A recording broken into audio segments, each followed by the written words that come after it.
Se estrenaba el 16 de enero del 2026, hace apenas una semana, la cuarta entrega de la ya franquicia 28. Primero días, después semanas, después años, y esta se llama 28 años después, El Templo de los Huesos.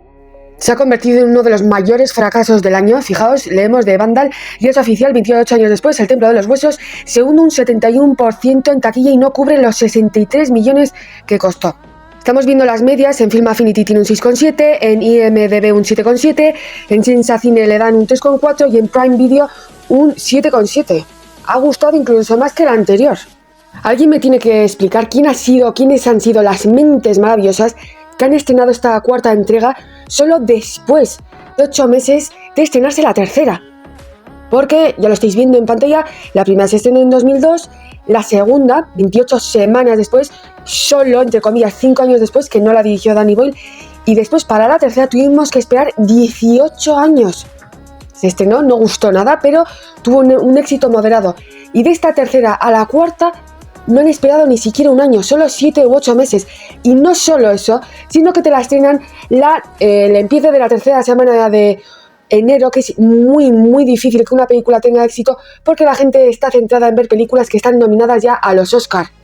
En los tiempos que corren, para estrenar una película en enero o febrero, es decir, pre-Oscar o temporada de premios, tienes que tener por seguro que va a ser una superproducción o que vaya a tener mucho éxito. Y sobre todo más este año, que Sinners ha batido el récord a película más nominada de la historia en los 89 años que tienen los Oscar. Tengo vídeo de esto y tengo también crítica de Sinners, pero no solo de Sinners.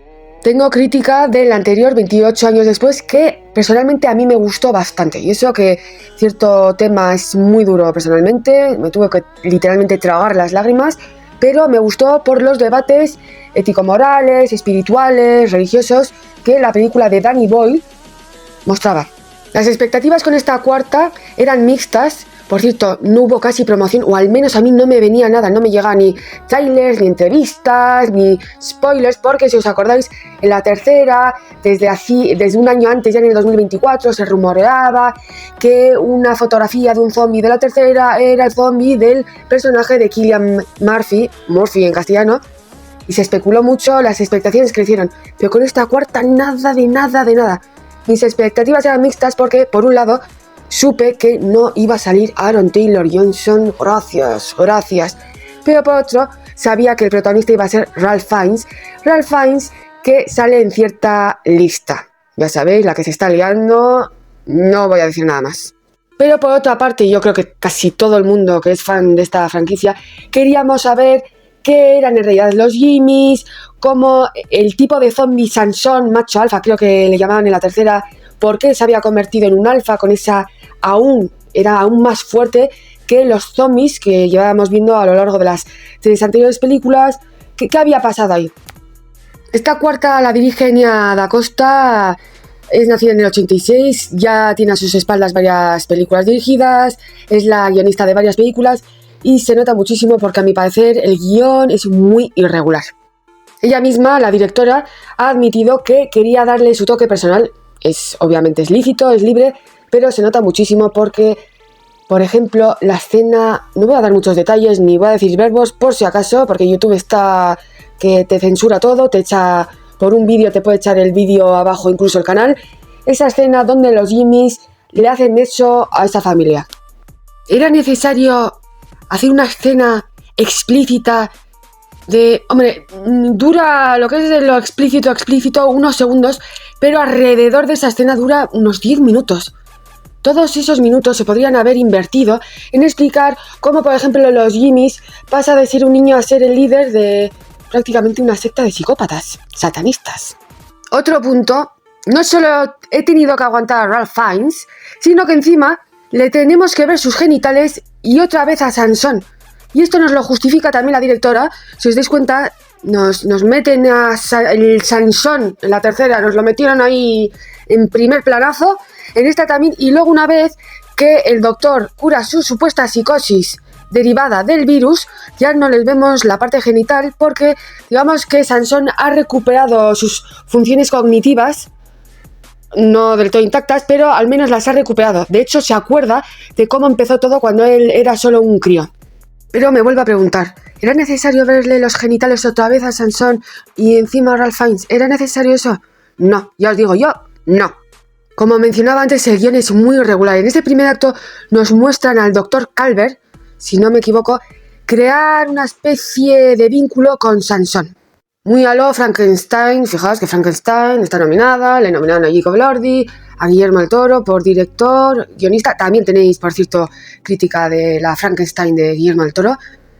Y a mi parecer toda esta escena se vuelve muy pesada porque sí nos explica el Dr. Calvert, se da cuenta que al inyectar los opiáceos, por cierto, hay una escena que es una crítica a cómo la sociedad estamos completamente bajo el efecto de sustancias, tanto ya sea alcohol, sustancias ilegales, legales, comida. Nos dopamos literalmente, legal e ilegalmente, para evadir la cruda realidad.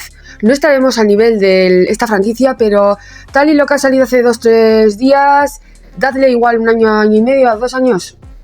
No nos explican de forma profunda por qué la mutación de Sansón. Si vas a hacer distintos tipos de zombies porque han sufrido distintas mutaciones, explícamelo de forma correcta, de forma científica, dentro de un universo obviamente de la franquicia. 28 días después, virus, en plan rabia.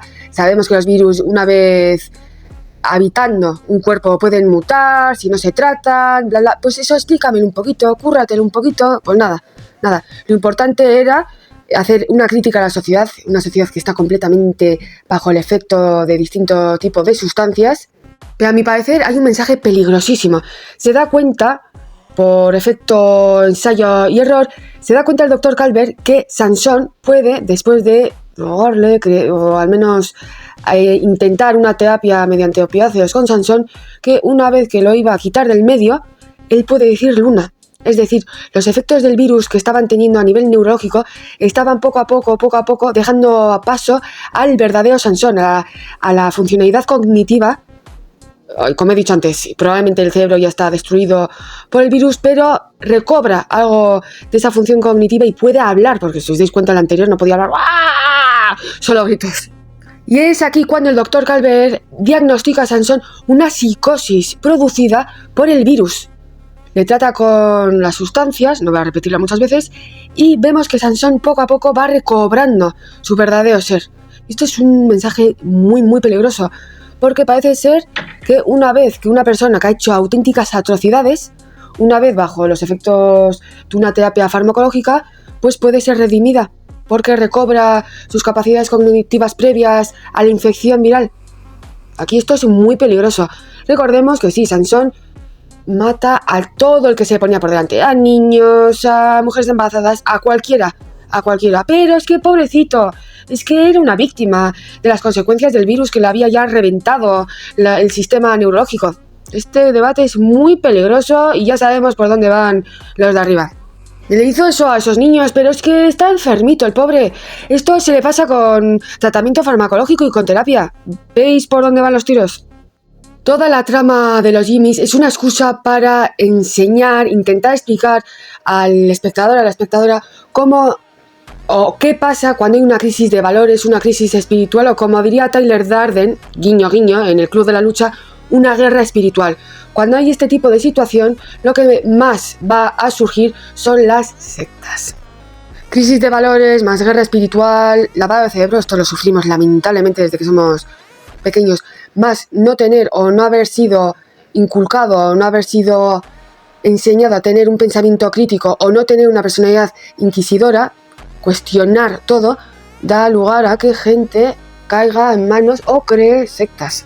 Pero ¿por qué incidir, por qué ser tan explícita en esa escena de esos 10 minutos donde le hacen eso en el granero a esta familia? Y no, por ejemplo, hacer un flashback de cómo el señor Jimmy, es decir, Jack O'Connell, un gran Jack O'Connell, fíjate, yo le conocí con Skins, que hace ya casi 20 años, cómo pasa el tiempo. Cómo fue reclutando probablemente a otros niños y a lo largo de 25 años han ido probablemente matando a niños, a bebés, a madres embarazadas. Fijaos que le dice el señor Jimmy a Spike. Dice, es que no nos has traído un trozo de la madre, ni siquiera el feto. Pues fijaos lo que han podido ir haciendo a lo largo de todos estos años. Igual a muchos niños que reclutó o forzó, sí tenían una idea de lo que era bien hacer el bien y el mal, pero después de años y años y años de masacres y de desensibilización, te acabas convirtiendo en un psicópata. Esto lo podrían haber criticado también, un flashback de cómo el señor Jimmy había reclutado, cómo funcionan las sectas y cómo a medida de hacer actos atroces o ver actos atroces, una persona se acaba volviendo otra psicópata. Bueno, pues sí, la acaban de hacer eso. Bueno, pues la acabo de hacer tal. Bueno, es lo normal. Lo ves tanto que acabas normalizándolo. En tu consciente, subconsciente, en tu sistema de valores rotos, se acaban por completamente cambiar los sistemas de valores. Eso lo podrían haber incidido y no meternos, vuelvo a repetir, una escena de 10 minutos donde le hacían eso la familia, pero bueno, pues decisiones de la directora o de la productora. El doctor Calvert simboliza obviamente a la ciencia en contra de oponiéndose a la espiritualidad, a la religiosidad, y cómo a través de la ciencia se va a poder obtener respuestas o se va a poder obtener una evolución positiva. El gran debate, uno de los, por no decir el gran debate de la humanidad, si hay un dios, dioses, como queráis llamarlo, nos lo deja claro el doctor Calvert, porque al final, cuando se está yendo por la puñalada, le pregunta a ella, por cierto, ella es Pebbles de Top Boy, esa chica pelirroja, pregunta, entonces no eras el viejo Nick. No, ni nadie. En realidad no existe, somos nosotros, es decir, las mismas personas son el símbolo del mal o también del bien. Esto puede ser un mensaje también positivo. No quieras hacer el bien o no quieras esperar a hacer el bien solo porque vayas a ser castigado. Eso significa que no eres buena persona. Tienes que hacer o intentar hacer el bien simplemente porque eso es lo correcto. Al final, esa escena donde literalmente al señor Jimmy se le crucifica boca abajo, y también es un guiño a esa cuchillada que se le pegó a Cristo antes de crucificarle. La verdad es el único momento de catarsis que podemos tener en la película, pero repito, se queda muy tibia en muchísimos aspectos. No nos enseñan la evolución de Sansón y el porqué. Eso es una teoría del doctor Calvert de una psicosis producida por un virus. Puede ser, pero también no nos dan algún flashback. Igual esto lo dejan para la quinta. No sabemos si va a haber una quinta. Igual efectivamente no han profundizado tanto en los alfa, en los Jimmy, en los zombies que ya conocíamos en la primera y en la segunda, porque van a hacer igual una quinta. Luego, esto yo lo aluciné, no nos enseñaron al final de la tercera que los Jimmys tenían una especie de superpoderes, que volaban en plan tigre y dragón. ¿Por qué esos supuestos superpoderes no aparecen ya en la cuarta?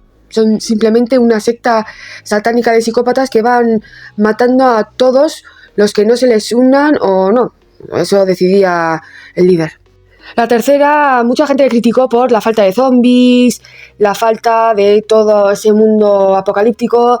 A mi parecer, la tercera fue un gran equilibrio entre debates tan importantes como los que hemos visto también en esta película, con dosis de zombie. En esta cuarta, esa escena terrible. Luego, el primer acto, vemos esa relación entre el doctor Calvert y Sansón, mensajes bastante peligrosos. Luego, el segundo acto, nos introducen ya más profundamente a los Jimmys. Si os dais cuenta, la Jimmy Ma, o no, una Jimmy no me acuerdo cómo se llamaba, salva a Spike. Esto también es un mensaje de la salvación va a estar en las mujeres. Nos meten también un mensaje feminista. Fijaos que la única que muestra como he mencionado antes, un carácter inquisitivo de cuestionarse todo lo que les había forzado, inculcado el señor Jimmy, es una de las mujeres. La otra no, la otra era, casi si me apuras, la peor de todas, y es la que decide redimir y salvar a Spike. Ese segundo acto desde el principio nos muestran que los Jimmys eran unos psicópatas enfrentando a un crío de 9-10 años, 10 años creo recordar tenía Spike, contra uno de los Jimmys que tiene literalmente que clavar un cuchillo en la femoral. Es extrafemoral en, ya vemos, 2-3 minutos. Y eso es de lo más realista de la película. Si nos enseñas esto, no hace falta esa escena de 10 minutos, que son unos psicópatas, que sí, que nos hemos dado cuenta la primera. Entonces, ese segundo acto completamente tirado a la basura. Sí, que son unos psicópatas, pero vuelvo a repetir, a mí me hubiese encantado ver un flashback de cómo el Jimmy tiene igual también sus zozobras. Él tenía un trauma tremendo con el padre que les había abandonado y por eso se convierte a una especie de satanismo. Antes he pensado, claro, él fue inculcado en la religión católica, se habla de Satán, pero en este mundo apocalíptico ya se había creado la iglesia de Satán. Él había oído hablar de la iglesia de Satán. No creo, él ha creado su anti-iglesia. El tercer acto podríamos decir que está constituido en esa escena donde se conocen el Dr. Calvert y el señor Jimmy. Y se nos muestra que Jimmy tiene, como he dicho antes, un gran trauma por no haberse podido despedir del padre. Aquí tiene también una epifanía, todo lo que le habían enseñado, religión era mentira, porque si hay un Dios no hubiese permitido que un apocalipsis zombie, pero por eso era tan interesante, hubiese sido tan interesante que nos hubiesen mostrado como un niño, si tiene un trauma psicopático, hubiese sido muy interesante. E igual se podría hacer hasta un spin-off del señor Jimmy, como de un crío de 8 años de ver los Teletubbies. Me hizo gracia porque en vez de Teletubbies lo llamaban Teletubbies, creo. Ser religioso, está en su casa, pasa a ser el líder de una secta de psicópatas. Eso hubiese sido grandioso, pero no. Había que recalcar la atrocidad del grupo. Aparte, también en este tercer acto nos muestran que el señor Jimmy es un psicópata, se ha vuelto un psicópata, no nos queda claro, tiene trauma, pero es un estafador que inflige miedo a sus secuaces mediante el viejo Nick. Si no haces esto, estoy oyendo voces del viejo Nick. También, yo creo que también sufrió una especie de psicosis porque él mismo decía que oía las voces del señor Nick. Entonces, puede ser que este personaje, aparte del trama de vivir un apocalipsis, todo ese dilema religioso, a los 18, 20 años empezaba a mostrar signos de esquizofrenia. ¿Podrían haber enseñado esto un poco más? Nada de nada. Al final del tercer acto, Jimmy Inc. puede ser una de las chicas, redime al chico, y de hecho se vuelven aliados, y al final el Dr. Calvert se hace pasar por el viejo Nick, no vamos a volver a decir el nombre que empieza por ese, y de hecho fijaos qué lavado tenía en el cerebro. Ellos sí que piensan que están teniendo encuentro con el viejo Nick, y vemos esa cara de Jaco con ese plano riéndose, como diciendo vaya espectáculo que está montando y estos palurdos se lo van a creer. Y el último cuarto acto es demoledor porque sí, hay ganadores. Spike y uno de los Jimmy que se llamaba en realidad Kelly. O sea, que nos da a entender que la reclutó hace poco porque incluso se acordaba de su nombre. Este detalle es terrible, pero hay en muchos casos cuando auténticos psicópatas secuestran a niños y les lavan el cerebro y les hacen otras atrocidades. Al cabo de unos años ni siquiera se acuerdan de su propio nombre ni de su familia. Entonces, el detalle de que Kelly se acordara de su nombre significa que igual se tuvo que unir a esta secta hace 3, 4, 5 años. Huyen y, al menos yo no lo sabía, sorpresa final, vemos al personaje de Cillian Murphy en inglés, con la hija, una hija que tuvo con la protagonista de la primera, si no me equivoco, ni me acordaba, y deciden salvarlos. Mensaje, pues, básicamente, si eres buena persona, no significa que vayas a tener recompensa. Hay que ser inteligente. Y probablemente primado negativo de lo que nos espera.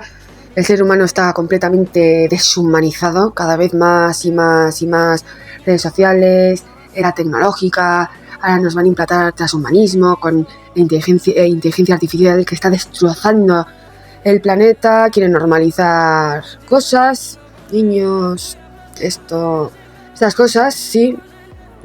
Si estáis leyendo sobre esos documentos desclasificados del FBI, estaréis viendo que eso es lo que quieren implantar. Si de verdad te vas a pensar sobre la película, es demoledora, pero es lo que nos espera.